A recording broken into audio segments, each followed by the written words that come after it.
세종대왕께서는 법을 왕권 강화를 위한 통치 수단이 아니라 백성들의 삶의 질을 향상시키고 그들의 권리를 보장하는 규범적 토대로 삼으셨습니다. 우리 국민은 잘못하면 대통령도 쫓아냅니다. 조희대 대법원장이 뭐라고 진실을 밝히기 위한 국회 청문회를 거부합니까?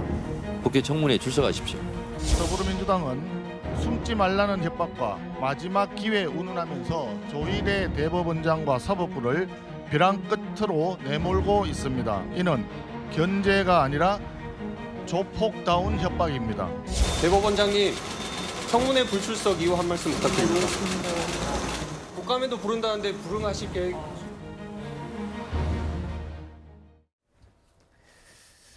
지금 시간 12시 26분 지나고 있는데요. 잠시 후 오후 2시부터 국회 법사위가 민주당 주도로 조희대 대법원장의 대선 개입 의혹에 대한 청문회를 강행합니다.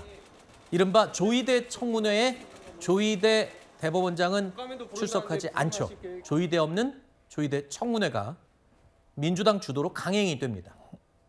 조희대 대법원장은 물론 지규현 판사, 대법관들이 불출석을 모두 통보했습니다. 하지만 그대로 민주당은 진행하기로 결정을 한 겁니다. 청문회 당사자인 조희대 대법원장이 없는 청문회는 사실상 맹탕이죠. 자, 그럼에도 불구하고 민주당이 강행하는 이유는 도대체 뭡니까? 사실 이제 저희 민주당이 조희대 대법원장을 청문회 증인으로 불렀을 때 네. 조희대 대법원장이 나올 거라고 생각하시는 분들도 별로 없었습니다. 그랬죠. 그럼에도 불구하고 저희가 이 청문회를 강행하는 이유는 네. 비어있는 그 증인석을 보면서 많은 국민들이 조희대는 성역인가? 이런 생각 많이 하실 거라고 생각합니다. 네. 물론 여기에 동의하지 않는 국민들도 있을 거라고 생각하지만 네. 어쨌든 이렇게 한 번, 두 번 때려야지 조희대 대법원장에 대한 사퇴를 저희는 압박할 수 있다고 생각을 하는 것이고 네. 그다음에 오늘의 청문회가 맹탕이 됨으로 인해서 저희는 대법원의 현장 검증을 갈 수 있는 근거가 마련됐다라고 저희는 생각을 하는 겁니다. 네. 우리가 이제 압수수색을 시간이 많이 흘렀는데도 하는 경우들이 많이 있잖아요. 네네. 왜? 막상 현장에 가면 또 뭐가 나올지 모르는 것이거든요. 그렇기 때문에 저희는 이제 청문회에서 조희대 대법원장과 대법원의 인사들이 나오지 않았기 때문에 네. 저희는 국정감사를 통해서 갈 수도 있는 것이고 또 네. 법사위 차원에서 현장 검증을 하러 갈 수도 있는 거지만 알겠습니다. 이제 현장을 가겠다라는 근거가 알겠습니다. 되었다 합니다. 많은 사람들이 의아했거든요. 입법부에서 사법부의 수장을 청문회에 출석하라고 그러는데 과연 사법부 수장인 조희대 대법원장이 나올까?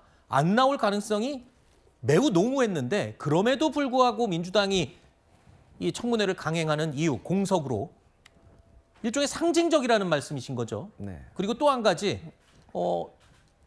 또 다른 항의를 위한 명분 쌓기가 될 수도 있겠고요.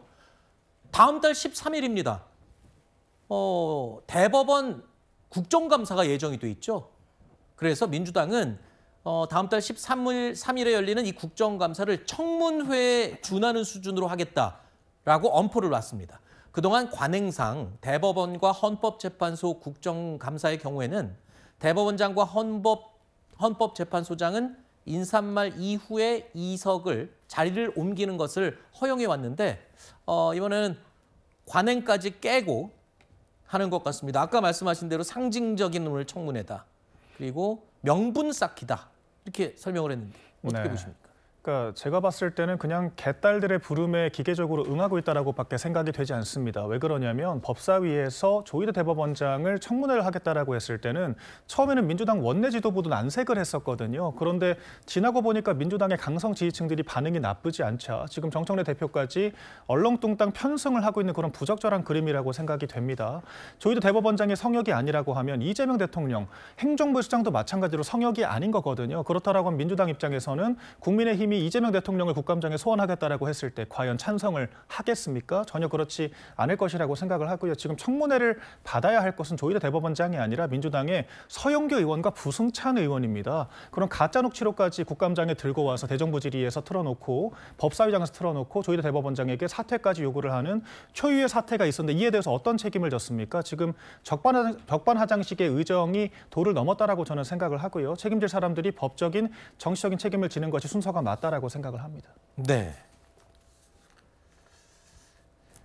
자, 오늘 오후 2시부터 진행되는 청문회 어떤 내용으로 진행될지 지켜보겠습니다.